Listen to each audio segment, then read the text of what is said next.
मुझे रोकने की शक्ति कहां से आ गई इस अघोरी में?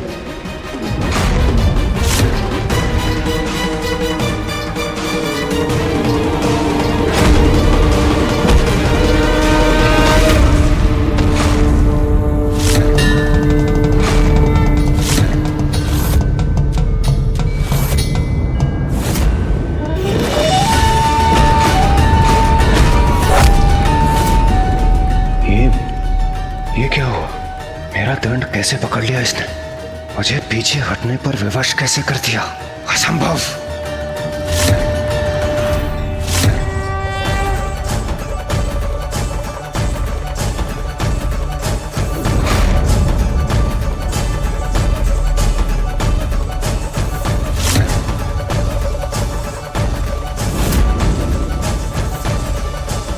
तुम अभी भी नहीं समझ पाए देवराज, जो सच्चे मन से प्रभु भक्ति करते हैं उनका कभी कोई अनिष्ट नहीं हो सकता।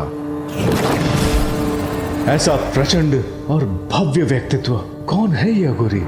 अहंकार वो विकार है जिसके वश में आने पर व्यक्ति जो भी करता है अनुचित ही करता है और अकारण अन्य सभी जीवों को कष्ट पहुंचाता है।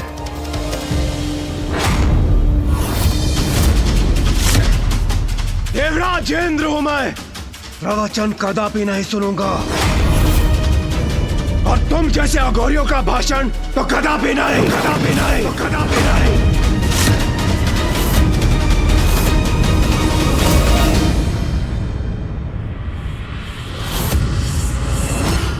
अब तो ये अपने आसन से उठ गए हैं। आइए हम भी जरा हटकर आगे चलते हैं। ए अघोरी, हटो एक और। कैसा हटे इंद्रदेव? हम उनसे हटकर जा सकते हैं। आइए आइए चलिए। नहीं देवगुरु, एक अघोरी के लिए देवराज अपना मार्ग परिवर्तन कर ले, ये उचित नहीं है। देवराज जब अपने मार्ग पर अग्रसर होता है तो अन्य को अपने मार्ग से हटना पड़ता है। देवराजेंद्र कौन आए? सेवा के लिए होता है देवराज का पद। तुम्हारे मार्ग से सभी का हटना तुम्हारा सम्मान नहीं, अपितु अहंकार मात्र भय है और अहंकार से भला कोई किसी का सम्मान कहां पा सकता? बस, बहुत हुआ तुम्हारा प्रवचन, अब हट जाओ मेरे मार्ग से।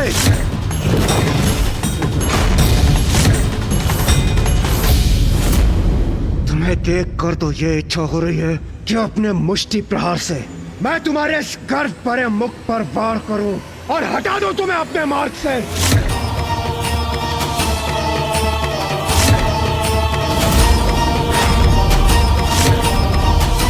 किंतु तुम्हें स्पर्श कर मैं स्वयं को मैला नहीं करना चाहता। तुम्हारे स्वामी महादेव से मिलने जा रहा हूं मैं। उनसे भेंट कर उन्हें अवश्य बताऊंगा कि भूतों के समान विचरण करने वाले तुम जैसे अघोरियों की यहां प्रवेश करने की अनुमति नहीं होनी चाहिए।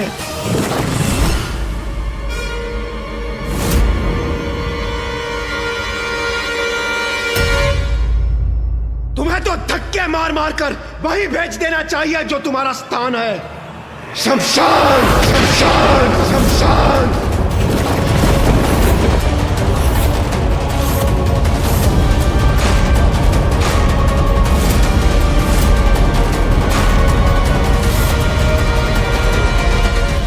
इन दिव्य पुरुष को ये कैसे शब्द बोल रहे हैं इंद्रदेव? कदाचित महादेव को तुम्हें ही कुछ समय के लिए शमशान भेज देना चाहिए, वही तुम्हारे अहंकार की चिता जलेगी। बस, बस। अब तुम्हारे दुर्वचन नहीं सहूंगा मैं।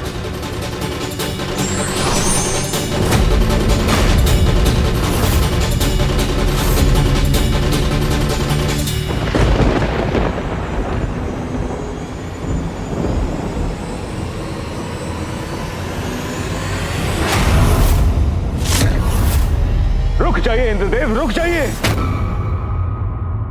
अब मुझे कोई नहीं रोक सकता।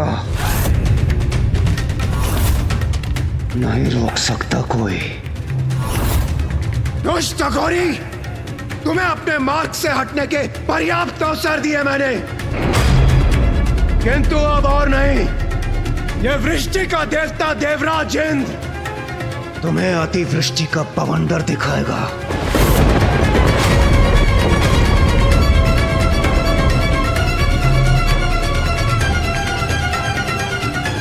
इंद्रदेव कदाचित अपना अंतिम अवसर भी गंवाने जा रहे हैं।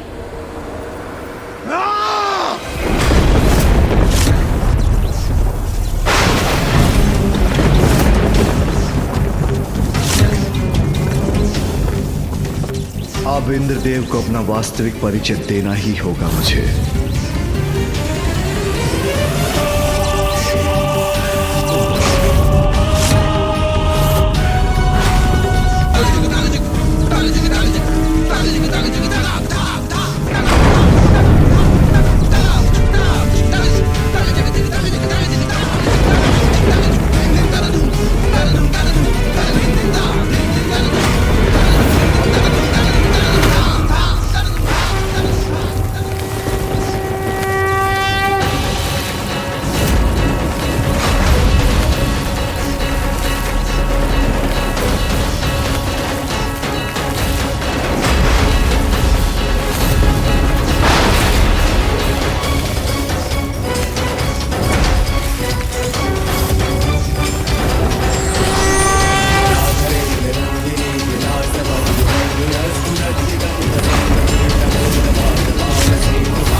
ये तो देवराज होकर इतना अहंकार कि जो आपके मार्ग में आए वो स्वयं शीश झुकाकर हट जाए।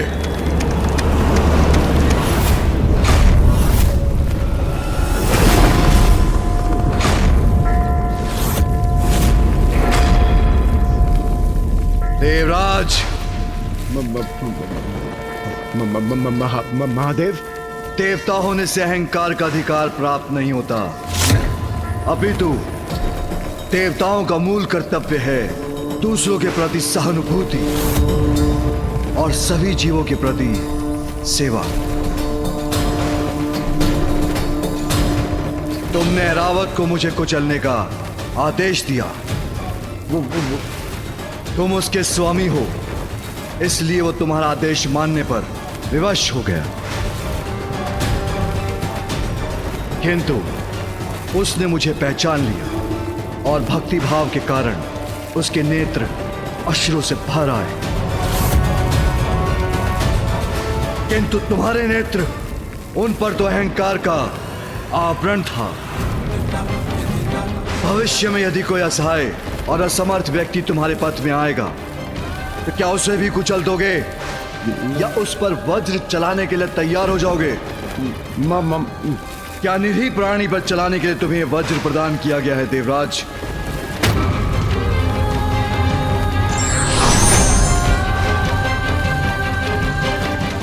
नहीं, तुम्हारे जैसे अहंकारी का देवराज के पद पर स्थापित होना उचित नहीं। संसार को तुम्हारे जैसे देवराज की आवश्यकता नहीं। तुम्हें मिटना होगा, तुम्हें मिटना ही होगा देवराज, तुम्हें मिटना ही होगा देवराज।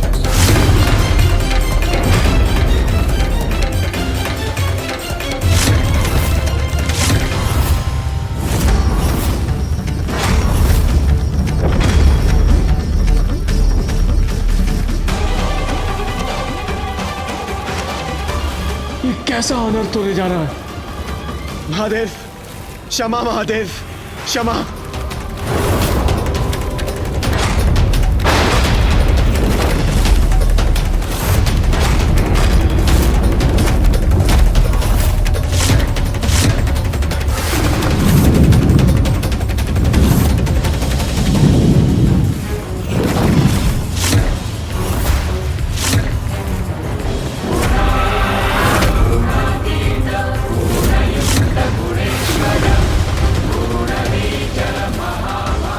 का तीसरा नेत्र खुलने वाला है। अर्थात अब इंद्रदेव सुरक्षित नहीं।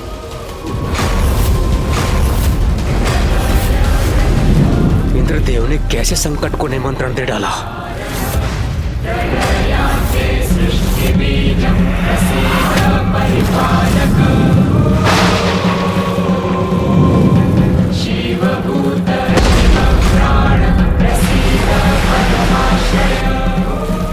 महादेव की क्रोधाग्नि से अपना बचाव कैसे करूं मैं?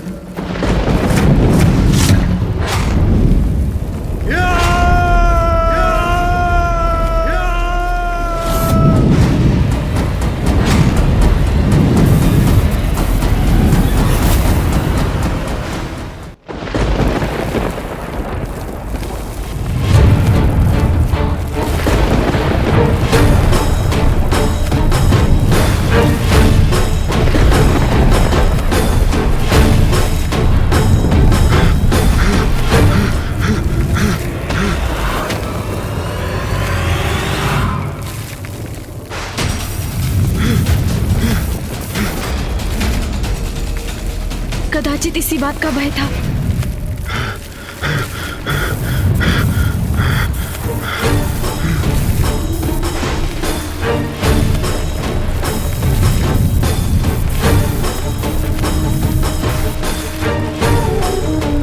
समीप आ रही है महादेव की क्रोधाग्नि। मुझे और तीव्र गति से भागना चाहिए।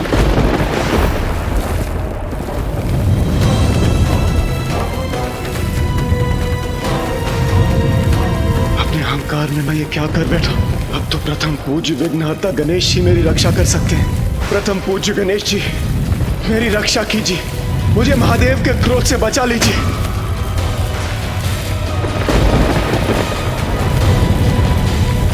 मेरी रक्षा कीजिए प्रथम पूज्य गणेश जी।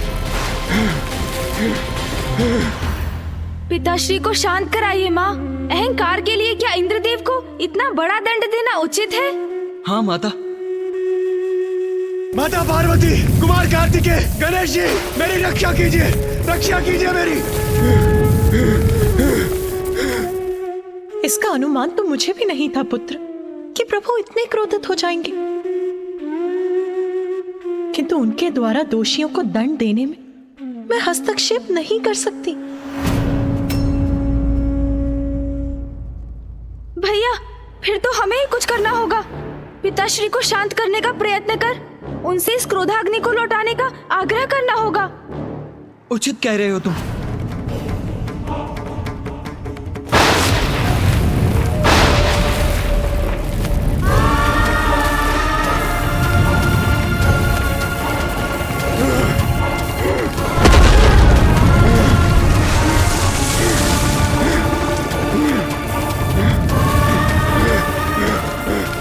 महादेव की क्रोधाग्नि तो मेरी ओर बढ़ी आ रही है। मैं तनिक भी विश्राम नहीं कर सकता।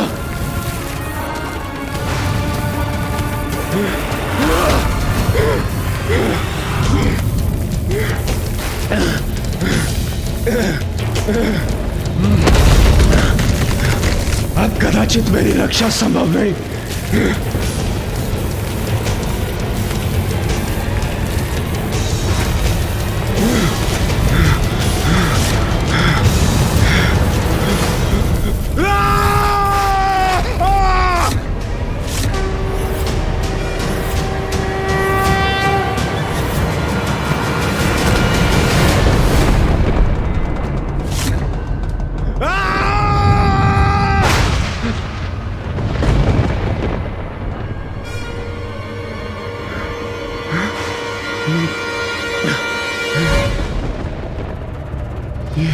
ये क्या मेरे प्राण पखेरु उड़ रहे हैं?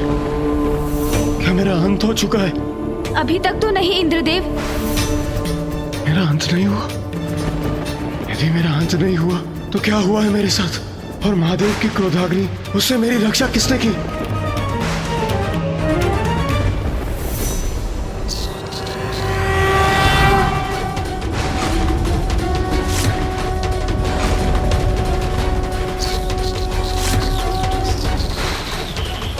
तो गणेश जी ने मेरी गुहार सुन मेरी रक्षा की। अब ज्ञात नहीं क्या होने वाला है।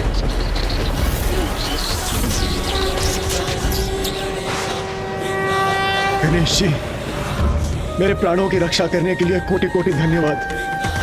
मैं क्षमा प्रार्थी हूँ प्रभु। इंद्रदेव, अभी धन्यवाद का समय नहीं आया, क्योंकि अभी तक आप सुरक्षित नहीं हैं। ये आप क्या कह रहे हैं गणेश जी? ये आप क्या कह रहे हैं?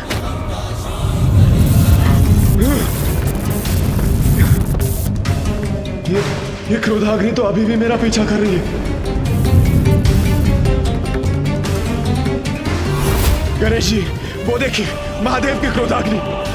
कृपया कुछ कीजिए गणेश जी, मेरी रक्षा कीजिए, कृपया कुछ कीजिए। अब ज्ञात नहीं क्या होने वाला है।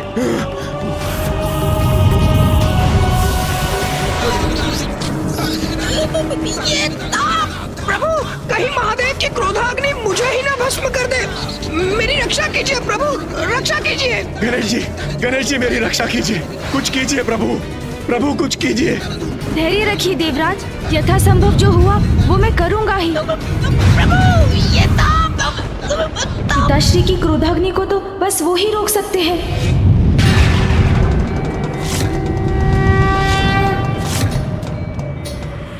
पिताश्री,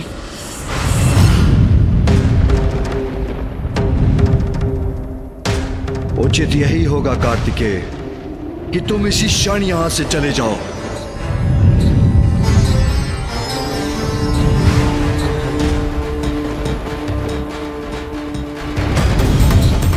पिताजी का ये भीषण क्रोध तो अनर्थकारी हो सकता है। शांत हो जाइए पिताश्री, कृपा कीजिए, मेरी गुहार स्वीकार कीजिए पिताश्री।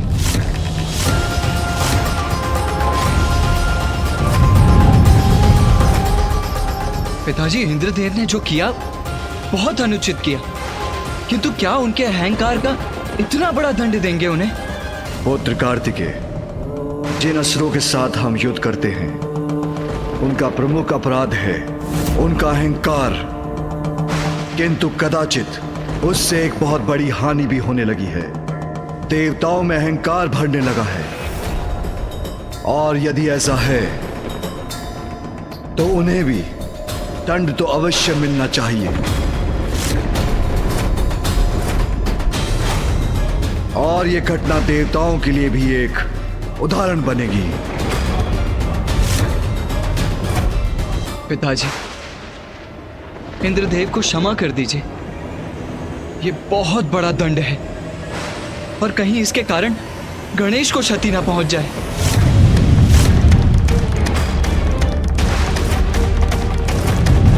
पिताजी तो शांत ही नहीं हो रहे हैं। अन्याय नहीं न्याय करूंगा मैं। उनके अहंकार का जो दंड असुरों को प्राप्त होता है वही दंड देवराज को भी दूंगा मैं।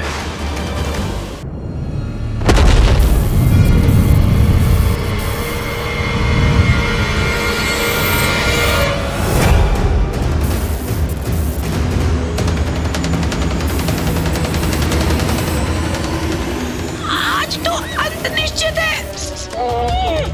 इस प्रकार तो मूषक जी पर आरूढ़ होकर हम पिताश्री की क्रोधाग्नि को पीछे नहीं छोड़ सकेंगे। मुझे इंद्रदेव को अधिक से अधिक समय तक सुरक्षित रखने का कोई और उपाय करना होगा। प्रभु, बताइए आप। इंद्रदेव, मुझे पकड़ कर रखिएगा। मूषक जी, मैं जो कहूँ वो करते जाइए आप। उचित है प्रभु। नीचे बढ़िए मूषक जी। जी प्रभु।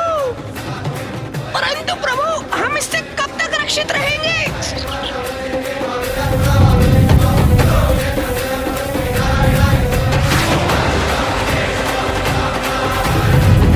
अब ऊपर चलिए मूषक जी।